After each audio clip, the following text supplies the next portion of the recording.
that stories are 22 times more likely to be remembered, more than any fact or any stat. And that's not just because stories are something we tell. It's something we use to connect, to remember, to learn.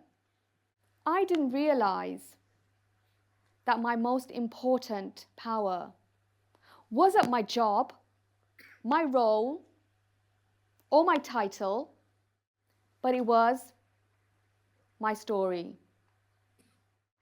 See, before I stood on a stage like this or in a newsroom, my life was full of stories. The kind of stories that could have ended before they even started. Stories of loss, stories of faith, stories of survival, stories of strength. And for a very long time, I thought my role was to share other people's stories, not realizing that the most powerful story is the one we tell ourselves.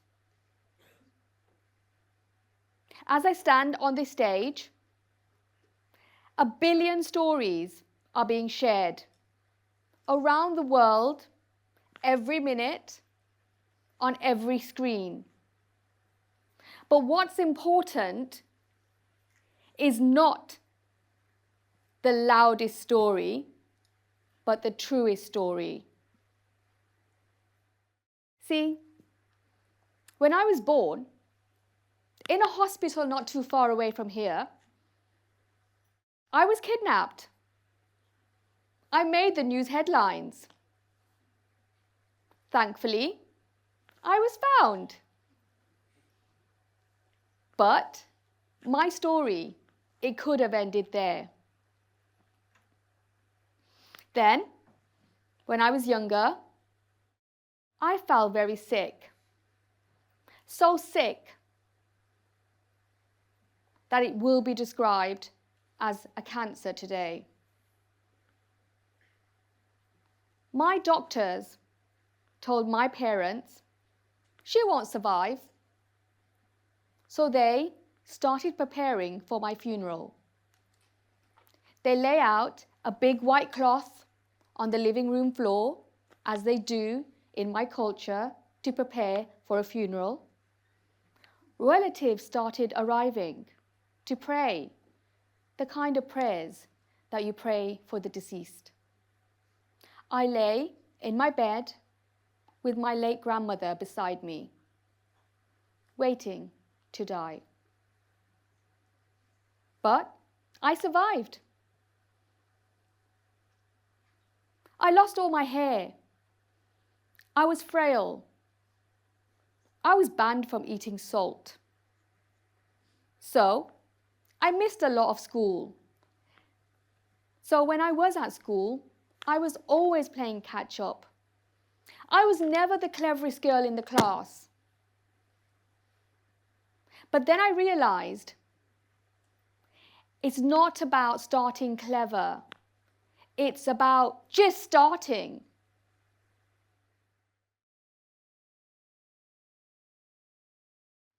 Then I realized the power of resilience. A word I couldn't even spell then, and I can't spell now. I learnt that faith, I learnt that courage, I learnt about strength. But most importantly, I learnt that there is a better tomorrow. Stories aren't always about struggle or survival, but those stories shape your tomorrow.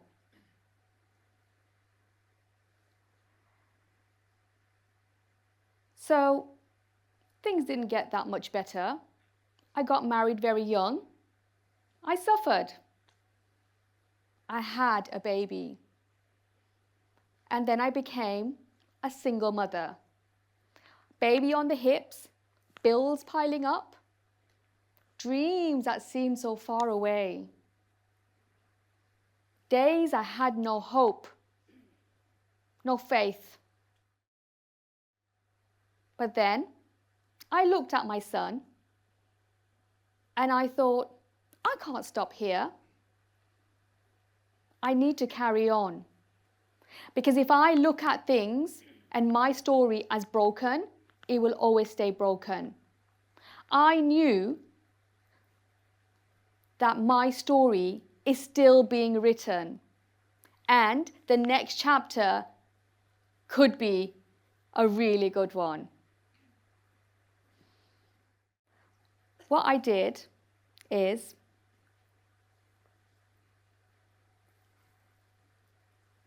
I worked in a newsroom. When I first stepped into a newsroom,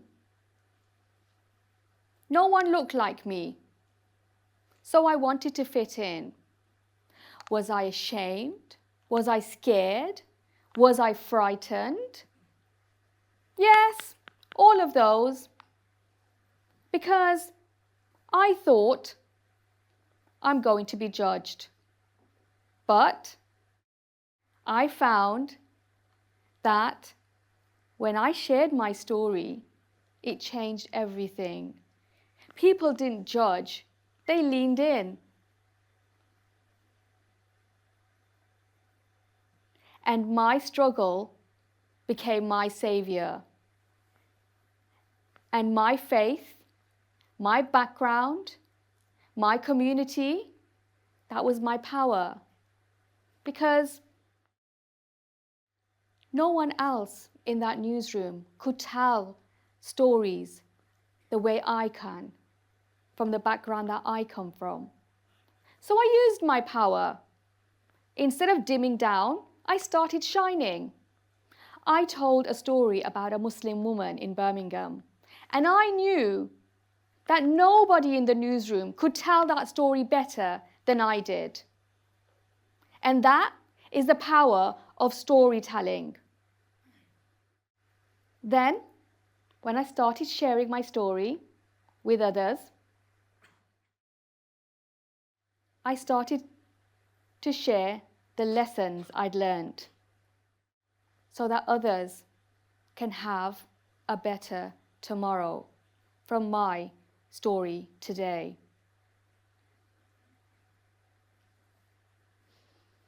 So, what are the lessons that I learned from my past? Because I want to share my lessons to help others. Lesson 1.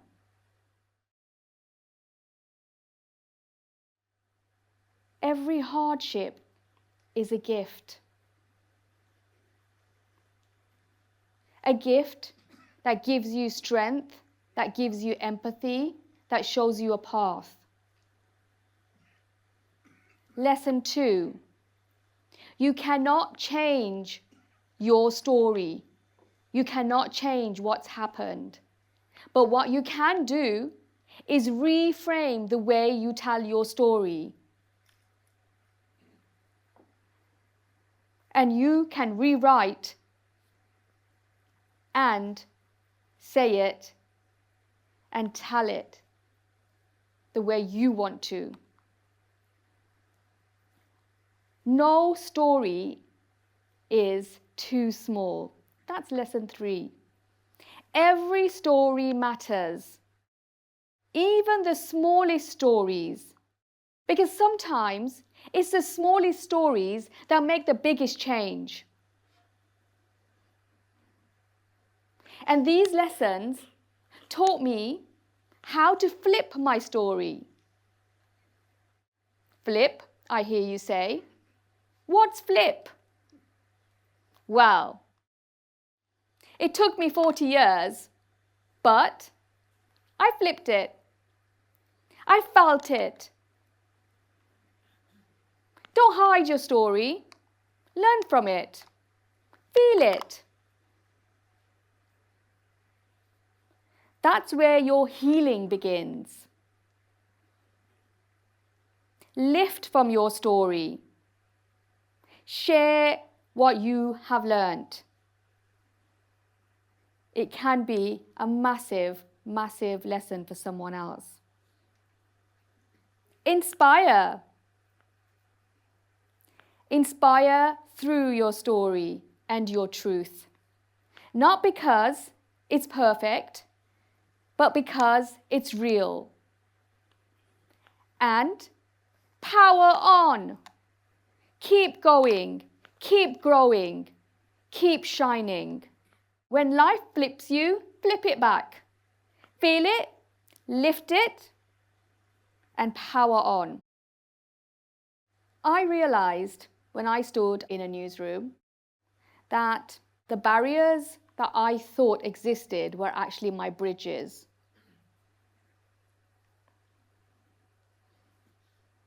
My culture, my background, they really were my superpowers. I realized that I didn't need to fit in, but I needed to stand out. That's why your story matters. In a world where only 1% of the 8 billion people share their stories, can you imagine if more people shared their stories and the difference that could make to somebody else's life? When you start sharing your story, you change someone's tomorrow.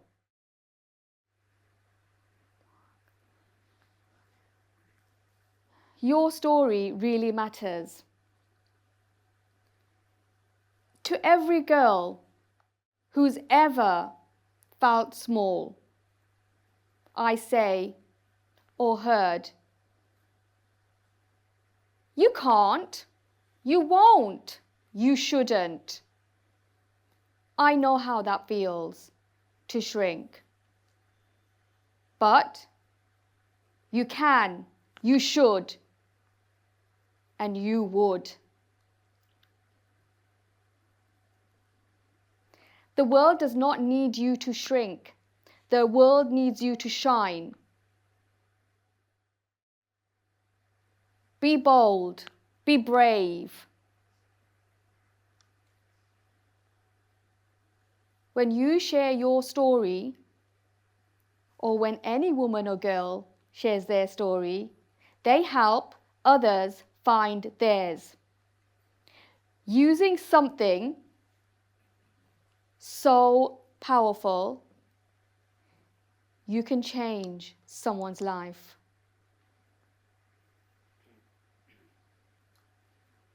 I have been shut down, underestimated. But yet, this small little invisible Pakistani girl is now standing in front of you on a global stage, telling her story. We can't rewrite the past, but we can change how we tell it. Every story, that is. Whether you're a girl, a boy, a man, a woman, every story can change someone's tomorrow. I've seen how mine did, and yours can too. So tell it, love it, feel it, own it. Your story matters. It's not if, it's when will you start telling your story.